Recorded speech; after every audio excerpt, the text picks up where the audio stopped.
রংপুরে যে 11 দলীয় জোটের জনসভা হলো, আমি জামাত ইসলাম ছাড়া অন্য কোন দলের কেউ ছিল, এইটা বুঝতে গেলে দূরবীন না, অনুবীক্ষণ যন্ত্র লাগবে। গণ অভ্যুত্থান হয়েছে, এটা তো আমিও বলছি। এটা বিপ্লব হইল কেমনে, আর জুলাই যুদ্ধ হইল কেমনে? এই যে যাদেরকে যুদ্ধ বলতেছে, এরা রাস্তা দিয়ে পুলিশ ছাড়া হাঁটুক তো দেখি। এই যুদ্ধদেরকে মানুষ কত সম্মান জানায় দেখবেন। কেন? আমার কিছু করতে হবে না, সাধারণ মানুষ কি করে আপনি দেখেন। এটা গণ অভ্যুত্থান হয়েছে, এটা তো আমিও বলছি। এটা বিপ্লব। ফজলুর রহমান কিছু অপ্রিয় কথা বলে, হয়তো তার সব কথার সাথে আমি একমত হব না, কিন্তু কিছু বাস্তবতা তিনি বলেছেন। জুলাই গণ অভ্যুত্থান না বিপ্লব, এটা একটা বিরাট বিতর্ক।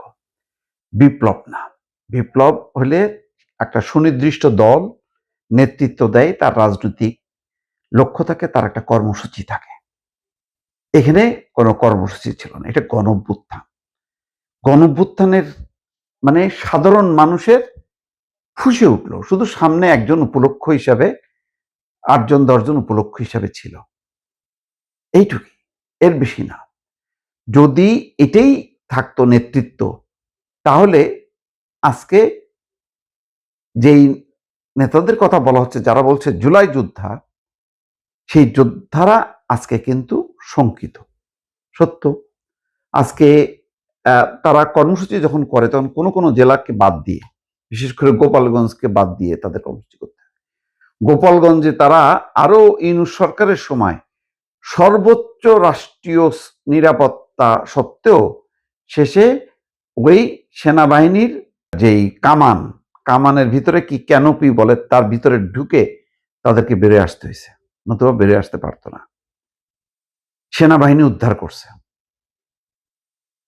তো এইটা হলো পরিস্থিতি। 2 বছরের মাথায় এরকম হয় না। কোনো বিপ্লব হইলে সেই বিপ্লবীদের এরকম পরিণতি হয় না। এটা গণ অভ্যুত্থান হয়েছে। গণ অভ্যুত্থানে দুঃখজনকভাবে রাজনৈতিক দলগুলো, তাদের নামটা ছিল না, তাদের কামটা ছিল। কামটা মানে তাদের নেতা কর্মী, সর্বস্তরের নেতা কর্মীরা ছিল। কিন্তু এটা বিএনপির পক্ষ থেকে মানে কর্মসূচিটা দেওয়া হয়নি, জামাতের পক্ষ থেকে কর্মসূচি দেওয়া হয়নি, আর এনসিপি তো ছিলই না।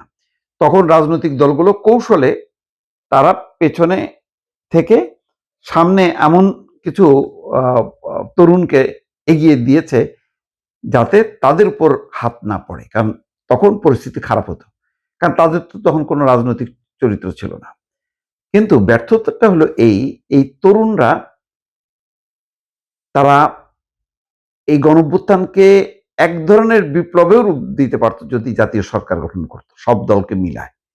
কিন্তু সেই সরকারও একটা 3 মাস বা সর্বোচ্চ 6 মাস মেয়াদ দিয়ে দ্রুত নির্বাচনে যে শাসনতান্ত্রিক পথে যদি তারা এগোতো, এবং তারা যদি সরকারে না যেত, তাহলে তাদের ভাবমূর্তি উজ্জ্বল থাকতো। সরকারে থাকতে থাকতে তারা এই আমলাতন্ত্র, দুর্নীতিগ্রস্ত আমলাতন্ত্রের চক্করে পড়ে তারা কোটি কোটি টাকার মধ্যে ঢুকে গেছে, সুযোগ সুবিধা নিছে, বাড়ি গাড়ি, তাদের জীবন মান হঠাৎ করে পরিবর্তন হওয়াতে তাদের সম্পর্কে একটা নেতিবাচক ধারণা সমাজে জন্ম নিয়েছে। সেখান থেকে তারা আর মুক্ত হতে পারেনি। ফলে তারা হুমড়ি খেয়ে পড়ছে। হুমড়ি খেয়ে পড়ে বাংলাদেশের এই মুহূর্তে দ্বিতীয় যে রাজনৈতিক দল জামাত ইসলাম, তার মধ্যে তারা ঢুকে গেছে, এবং সেখানে এমন ঢুকছে যে তাদেরকে এখন দূরবীন দিয়ে খুঁজতে হয়। যে ধরেন পার্লামেন্টের যদি ফুল ফ্রেমে ক্যামেরাটা ধরে, তখন আপনাকে দূরবীন দিয়ে দেখতে হবে যে কোথায় কোথায় এনসিপি কে কে আছে। আর জনসভা, আমি তো বললাম তো যে রংপুরে যে 11 দলীয় জোটের জনসভা হলো, আমি জামাত ইসলাম ছাড়া অন্য কোন দলের কেউ ছিল, এইটা বুঝতে গেলে দূরবীন না, অনুবীক্ষণ যন্ত্র লাগবে। এই হচ্ছে পরিস্থিতি। সেই কারণে আজকে এই কথাগুলো আসছে। জুলাই যোদ্ধা, মুক্তিযোদ্ধারা কি লুকায় লুকায় হাঁটছে স্বাধীনতার পরে বীরের সাথে, এবং এখনো তারা বীর বেশে আছে, কিন্তু জুলাই যোদ্ধা নাম দিয়ে তারা রাস্তাঘাটে বেরোলে তাদের এই পলাতক আওয়ামী লীগকে মোকাবেলা করার সাহস তাদের নেই। কখন কোন দিক থেকে এসে ঝাঁপায় পড়ে সেই আতঙ্কে থাকতে হয় তাদেরকে। পরিস্থিতিটা খারাপ হয়েছে এই কারণে, এটা পরিস্থিতিগত কারণ। আহ, এই ধরনের গণঅভ্যুত্থানের পর যে ধরনের ম্যাচিউরড রাজনৈতিক সিদ্ধান্ত নেওয়া দরকার ছিল সেটা নেয়নি। কিছু সুশীল সমাজ আমলা এনে তারা একটা সরকার গঠন করছে। যেই সরকার এসেই তারা চিন্তা করছে যে তাদের তো আর বিপ্লব, রাজনৈতিক দায়িত্ব, রাজনৈতিক কষ্ট, নির্যাতন সহ্য করতে হয়নি। তারা কি করছে, তারা চিন্তা করছে আচ্ছা ঠিক আছে আমরা একটু পরীক্ষা নিরীক্ষা করি। তারা গবেষণাগারে নিয়ে গেছে পুরো রাষ্ট্রকে। যেটা দরকার ছিল দ্রুত একটা শাসনতান্ত্রিক সরকার যাতে বিপর্যয়গুলো কাটানো যায়, সেটা না করে তারা এটা নিয়ে গেছে গবেষণাগারে। ফলে পরিণতি কি হয়েছে? চরম খারাপ হয়েছে। তারা প্রথম প্রথম যারা দ্বিতীয় এবং তৃতীয় শ্রেণীর সারির দলগুলো তারা বেশ ইনু সাহেব তাদের উপর ভরসা করছে, মনে করছে বিএনপি তো ক্ষমতা চায়, এরা তো ক্ষমতা চায় না, আচ্ছা এদেরকে পিছনে রেখে বা এদের সমর্থনে সরকার চালায়।